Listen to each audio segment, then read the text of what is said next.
Every single minute, an Indian students decided to leave India for better future, not only for higher education but also for settling down, for making life in countries like America or Canada, where lifestyle feels real and success feels possible. Today, let us look into why many Indians choose to say goodbye to their homeland and whether this truly is the fault of our education system, our government, or even our families. Let me ask you this: why so many parents, teachers, and society shape our definition of success as leaving India? For generations, we have been celebrated those who became CEOs in America. We list names like Sundar Pichai of Google, Shantanu Narayan of Adobe. Yes, we feel proud. But should not we also ask why India itself cannot value these talents within its own borders?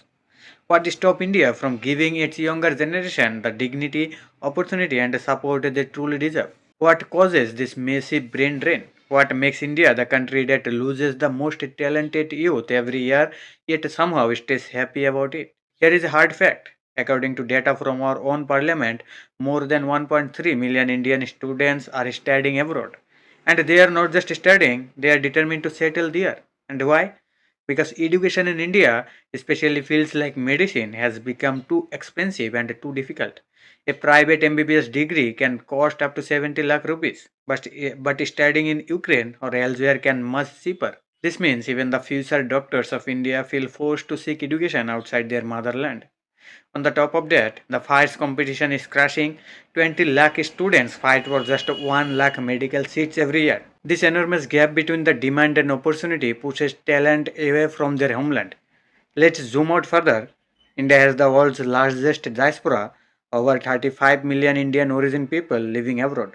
We lose 35 to 50 billion dollars every year simply because our cut talent, potential entrepreneurs, future scientists and researchers take their knowledge and ideas to other countries instead of India. Imagine the startups, patent and taxes that could have developed our nation but are now building somebody else's future. And to this the shocking fact that none of India's top universities ranks in the old top 400.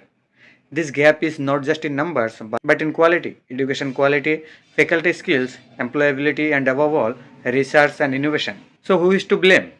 Is it just the education system? No, it is the system alone. Rigid rules, excessive competition, sadistic entrance exams, and outdated teaching. A student spends years, lot of money, and endless energy preparing for exams like JEE, NEET, CAT, with so much pressure from coaching classes, schools, and sometimes even parents. Imagine starting to preparing engineering or medicine from the sixth standard NS when most kids should be choosing our favorite cartoon.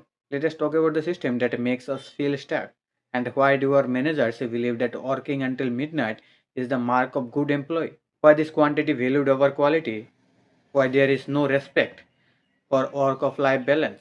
Why do some employees stay late just for free dinner while families wait at home? In India, not only the education system behind, but our workplaces often ignore basic human dignity. People want to migrate for respect, cleaner air, and safer streets, and workplaces where merit is actually rewarded. There is more the role of family. Many parents, knowingly or unknowingly, push their children towards career, marriages, choices that match their own dreams, not the dreams of their children. Sometimes autonomy is lost. Decisions about schools, college, even life partners are made not by the child but by the family. In joint families, even distant uncles insist on giving career advice, sometimes without ever returning borrowed money. Some parents desperately want their children to settle abroad for higher societal reputation, while others fear losing their children forever. Women face another level of challenges. Many feel suffocated by constant judgment, restrictions, and rules about what to wear and which career to pursue. Even basic freedoms like dressing comfortably or being safe from unwanted attention feel rare. In countries outside India, this same women find respect and autonomy. So, is brain drain really a problem, or is it just a search for happiness and dignity? Every reason feels rational when you hear it closely. India must ask itself, how can we keep our talent?